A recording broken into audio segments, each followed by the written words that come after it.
Hello, hello, good people. We are back for another episode of the Tech Behind FinTech. My name is Nnamdi Osuagwu. I'm the host of the Tech Behind FinTech and also the CEO of Strategic Generation. Welcome to another week. This week, we're gonna dive into some news topics of the week that we found interesting that happened. Also, maybe some news articles that are just still relevant as well. So, hope all is well. Hope everyone is enjoying their week and their Friday, prepare for the weekend. And without further ado, we will jump into today's topics. Let me just do some housekeeping stuff in the background. And yep, I think we are all straight. Let me add this to the stream. Cool. Everything seems to be working perfectly. Okay, so first news article of the week I want to jump into Poly Network. They got breached, right? And in a strange turn of events, the attacker returned returned the funds that were stolen. Over 600 million in dollars, but in crypto was stolen. So let's get into that. See, let's understand what happened, what's Poly Network, and so forth. So Poly Network is a decentralized finance platform, and what they do is they assist with peer-to-peer transactions, and you can swap out tokens across different blockchains. So you can swap out Ethereum, Ethereum, and on that blockchain and Polygon blockchains. Essentially, let's say you have Bitcoin, you can basically exchange it, and how it's all managed by something called smart contracts. So a few weeks ago we talked about smart contracts. It's something that we'll be always getting into, especially after this. I'm going to jump into auditing smart contracts. That's a whole other episode of the show. So what happens, and just to give some background to some of our audience members, right? A smart contract, like you think of a legal contract, everybody has come across something like that, whether it's buying a home, dealing with some sort of business opportunity, whatever. Basically, it's binding two parties or more together in some sort of an agreement. But a smart contract is essentially done. It takes care of that, but through a computer program. It's totally autonomous, and you deploy that application on a blockchain like Ethereum. There's another one called Cardano, and so forth. So essentially you have this autonomous program that you created running, and it's executing. So when something happens, something else happens. That's a general idea of it, but it's autonomous. Once it's deployed in a blockchain, and it has certain immutable qualities, meaning it can't be changed once it's out there. But that's a whole nother conversation on ways to deactivate it and so forth. But essentially, in this particular scenario on their network, the exchange and swapping of tokens through their users was controlling the smart contract. So in order for that to work, it basically has a pool of reserves associated with that contract. So the attacker, what they said, like one of the attackers basically through some a logic bomb, they figured out how to overwrite the contract instructions and transfer tokens from that, but the smart contract controlled by Poly Network to their own addresses. So essentially, they were able to exfiltrate over 600 million dollars. So it's real interesting. So in the tweet, you can see that Poly put out that announcement saying that they're sorry, and they posted the user's address. So what's interested, they're calling the user Mr. White Hat. So in terms, it's like a white hat hacker. They're basically doing penetration tests for the benefit of the organizations versus nefarious a nefarious task to actually take the proceeds. So the hacker basically came back and said the heist was pulled for fun to expose a flaw that could have cost Poly Network daily and undermine faith in cryptocurrency. I would say figuring out the blind spot in the architecture of Poly Network would be one of the best moments in my life to post Reds. But I mean, that's a feel good story, right? In terms of, you know, they just did it to expose the network flaw, and now that they've done it, they're going to return the money. Um Poly Network said that they started to return the funds, and they said that they're going to give 500,000 bug bounty fee to the hacker. Another way to look at it, right? That's one aspect, and that makes for a good, feel good lifetime story. But stealing 600 million is extremely hard.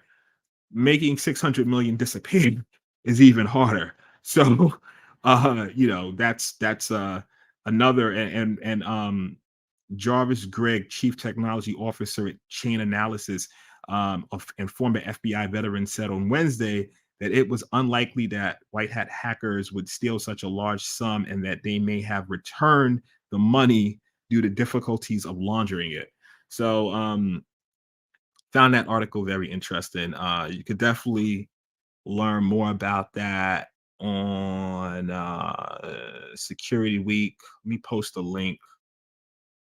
Um, I'm gonna post a link on that. I don't, for some reason, when I post links in this particular form that I'm using, um, it only goes to our, because we stream on YouTube, Twitch, LinkedIn, Facebook. It doesn't go to LinkedIn, but I'll post separately all of the different links that I posted here. I mean, network breach. I'm posting it. Yeah, I'm seeing it posted. It's not on. I'll just post a series of links afterwards on LinkedIn that we discuss. I'll just make one post about that. For some reason, um, I can't post it on LinkedIn. I don't think that functionality is enabled through this platform that I'm using to stream. But anyway, if you're watching this on YouTube and Facebook or Twitch, the links are there. And afterwards, after the show, later on, I'll go back and post some of the links that we referenced in the show. Next article. Just found that very interesting.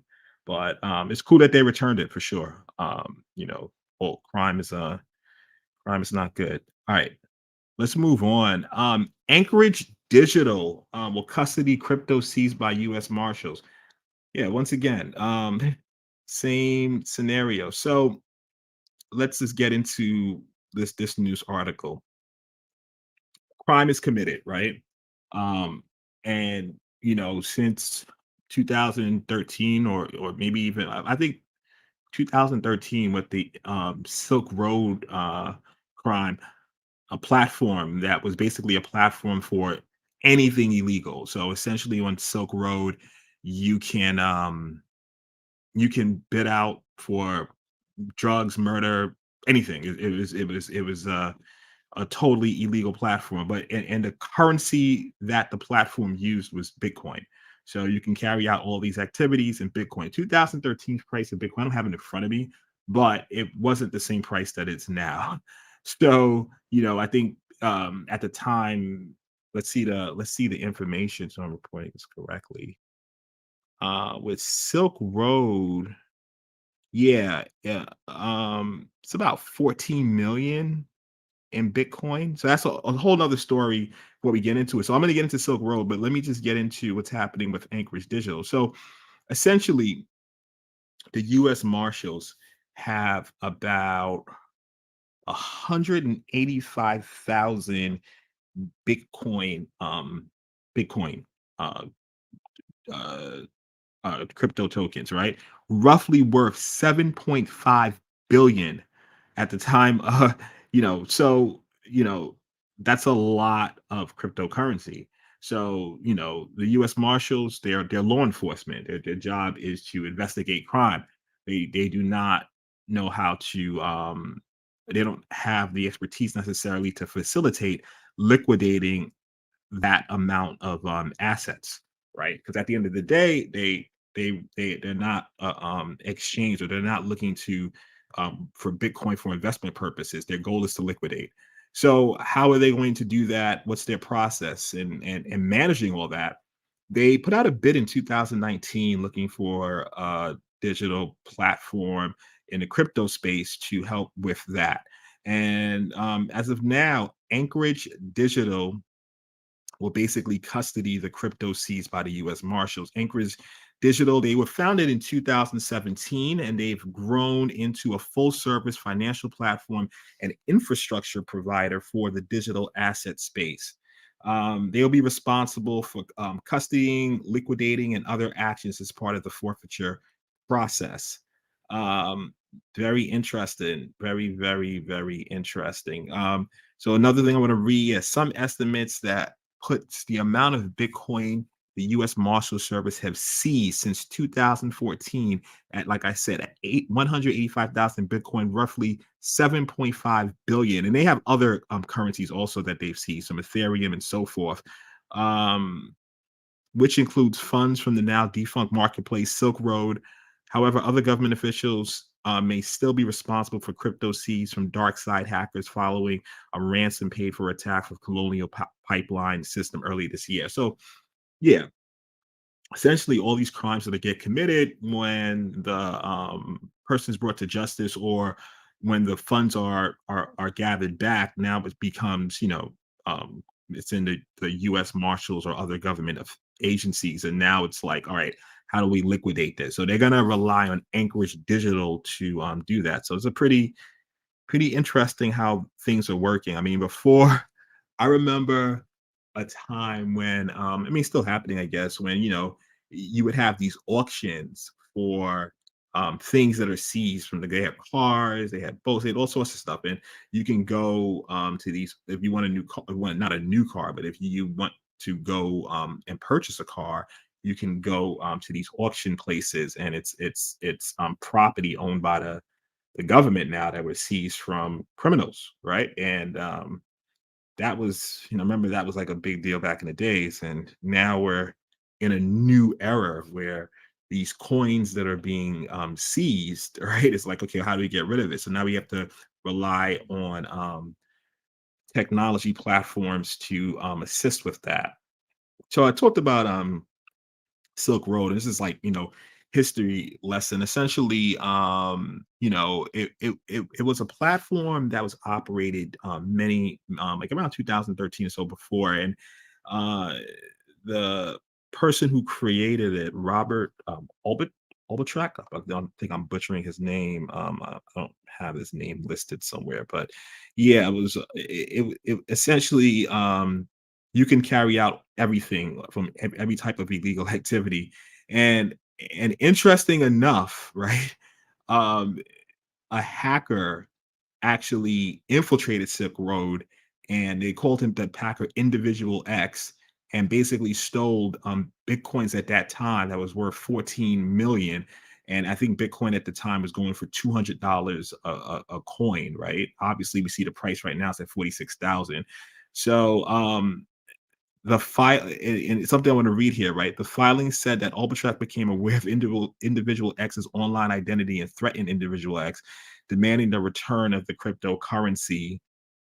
Soon after the money was stolen, individual X did not return the cryptocurrency, but kept it and did not spend it. Individual X consented to the funds forfeiture on Tuesday. I think last year they just turned it over to the U.S. government. Obviously, we definitely assume that they got a finder's fee for that, and they actually stayed out of criminal proceedings.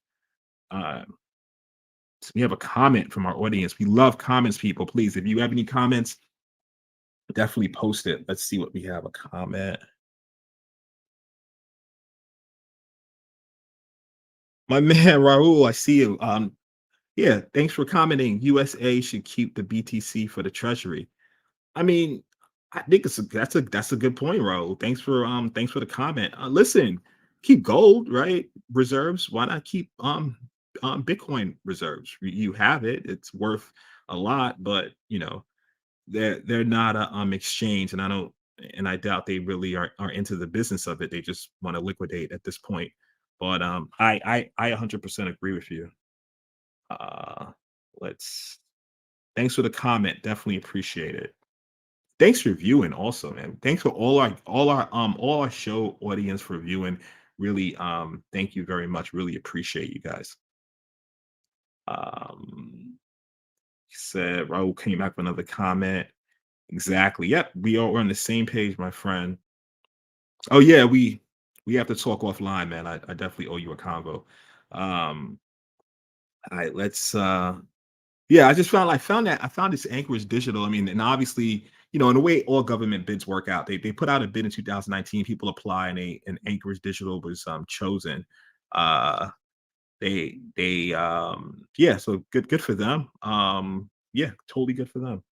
Uh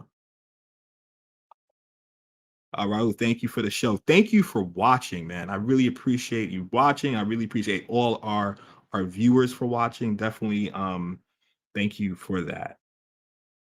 Let's All right, let's jump into our next article. What do we have next here?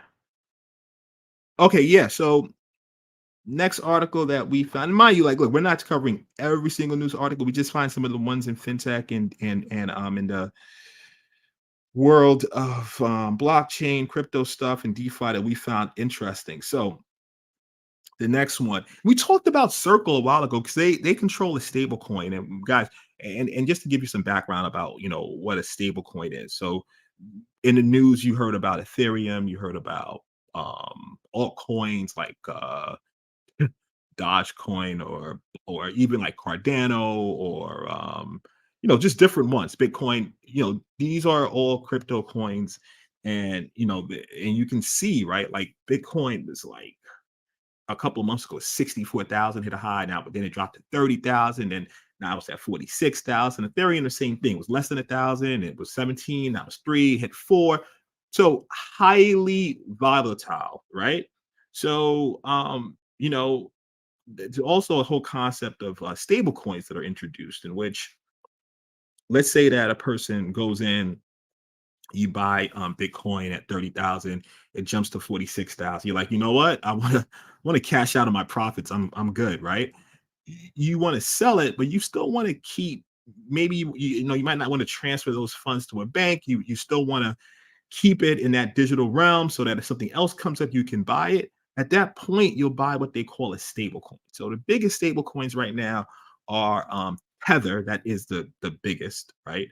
And also the USD, or they call it USDC coin, which is a partnership between Circle and Coinbase. That's just giving you some background. So let's just to understand that, right? To the USDC coin, they have a total market cap of around 27, 28 billion, where Tether has a has 63 billion in total assets. So they're huge. But the idea behind it, and it's why they call it stable coin, is usually kind of follows the US dollar, right? So in this way, if I sold a Bitcoin for like 46K, or I think that's where it's at right now. I don't have the numbers in front of me. Um, I could then, buy 46,000 worth of Tether, and then keep it in reserves. And then when something else comes up that I might want to purchase, and I could just do it, as opposed to selling it and liquidating it and put it in my bank account. It just takes too long to then transfer that money back into an exchange and buy it and so forth. That's if you're using an exchange and not going directly to another person. That's a whole other topic. But why do I bring this up? Okay. So the US fintech firm Circle has revealed its plotting to become a federally chartered national commercial bank. Hugely interesting of the implications behind that. Circle's products and services are aimed at marrying the existing financial system with digital currency technology within payments and finance. So I find their move very interesting in terms of the direction. I mean, and given that the fact that they control the stable coin, the USD or USDC coin, the potential implications. So it kind of relates to the next story, right? Where Coinbase recently, on their website, they now state that they're backed by fully reserved assets. Previously, they had their backed by the US dollars in a bank account. So, and that was like a big competitive advantage, with the USDC coin, right? Because you think about it, if you're saying that I have these stable coins. I have a million stable coins, and in my bank account, I have $1 million. You gain trust, right? That this coin has the backing in it for with actual cash reserves. I think with an audit, it was proven otherwise, so they had to change it up and say they're fully backed by reserved assets. When you say that, the clarity on which assets and stuff like that, you have to drill in a little bit. But so I find that news article and also Circle wanting to become a fully commercial bank very interesting to say the least, right? Because then, I mean, like all banks, right? They have our money in it, and then they have certain amount of cash reserves that they can use to do other things like lend and things of that nature. So yeah, found that interesting. Uh So what's the CEO saying about Jeremy Allaire? He said that as part of the announcement, the USDC will grow. Yeah, like I said, grow to hundreds of billions of dollars in circulation, continuing to support high trust economic activity, and will become popular too in financial services and the internet commerce of applications. Because I mean, look, it's been proven. This is not saying you're with, I have friends that I talk to that, some believe in crypto. Obviously, I have a group of people that do, and other friends that don't believe in it at all. They do, those same ones believe in like smart contracts and blockchain technology, but not necessarily fans of crypto. Look, at the end of the day, whatever you believe in, I mean, with the stable coins, when you start doing money transfers and things like that, it actually is like 100 times quicker than Wire and cheaper. So Circle's move to become a fully commercial bank and that they control the USDC, the future implications for that, very, very interesting. All right, cool. I think this might be our last one of the day, if I'm not mistaken. Yeah, I think this is our last. Oh, my bad. I'm gonna post the article on that. Post the article on that. 1 second. Circle becoming a bank. I'm just gonna put it as Circle becoming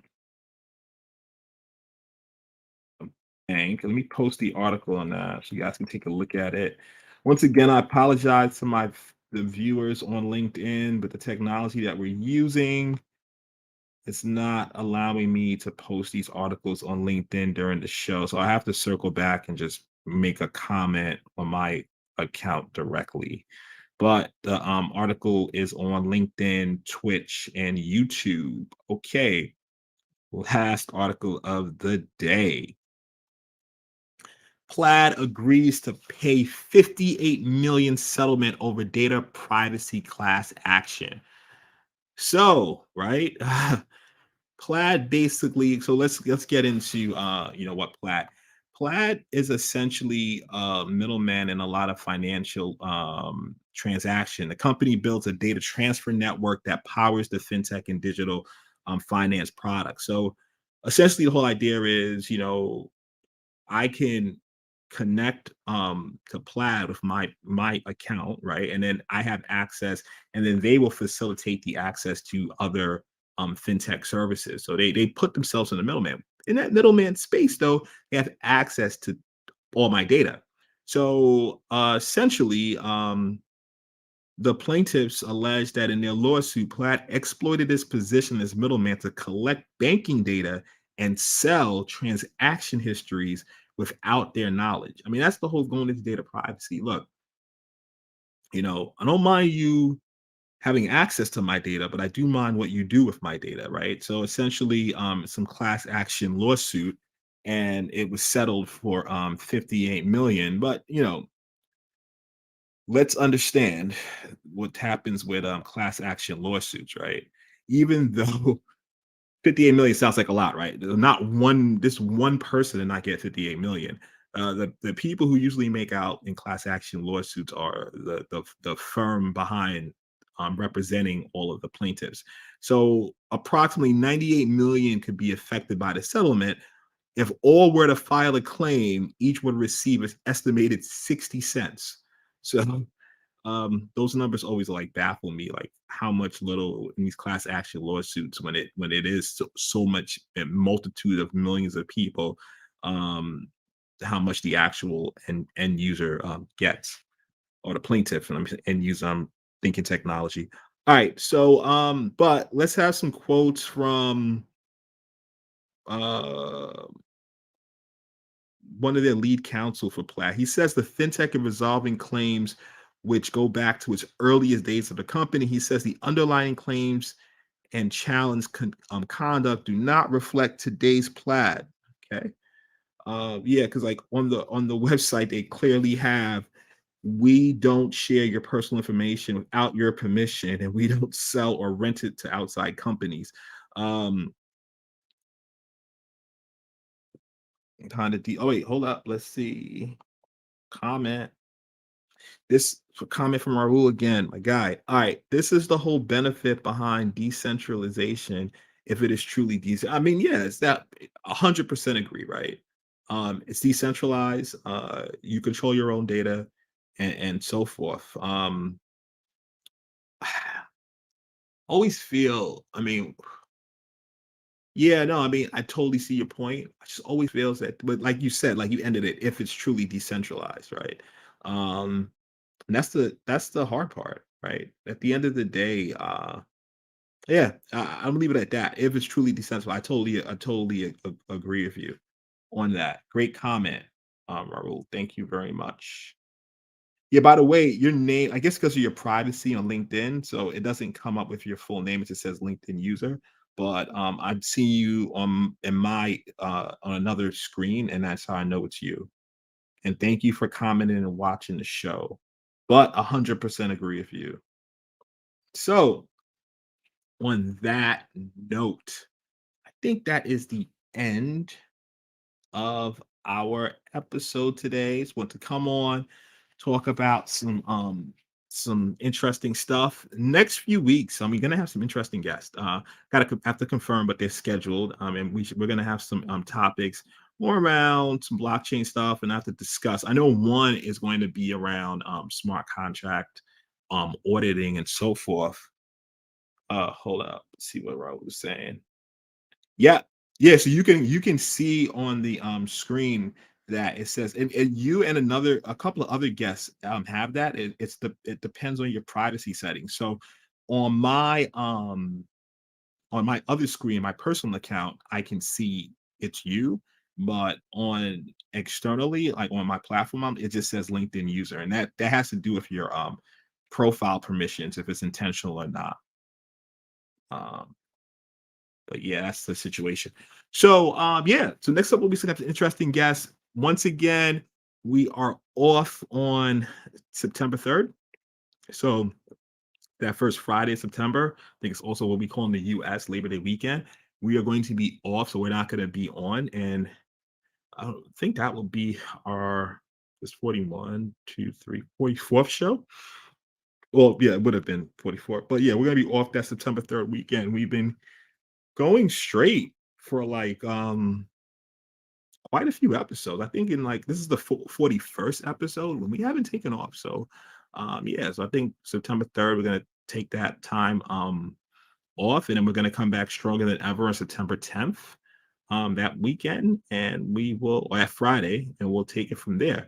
As always, people, thank you very much for tuning in.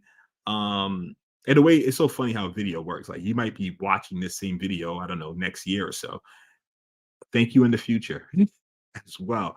We love our guests, love doing the show, bringing you some interesting topics, and also when we have our guests on, diving into their expertise and so forth.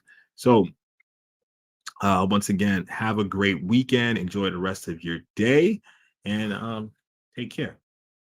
Cheers. Oh, and be safe too. Be safe for sure. All right. Cheers.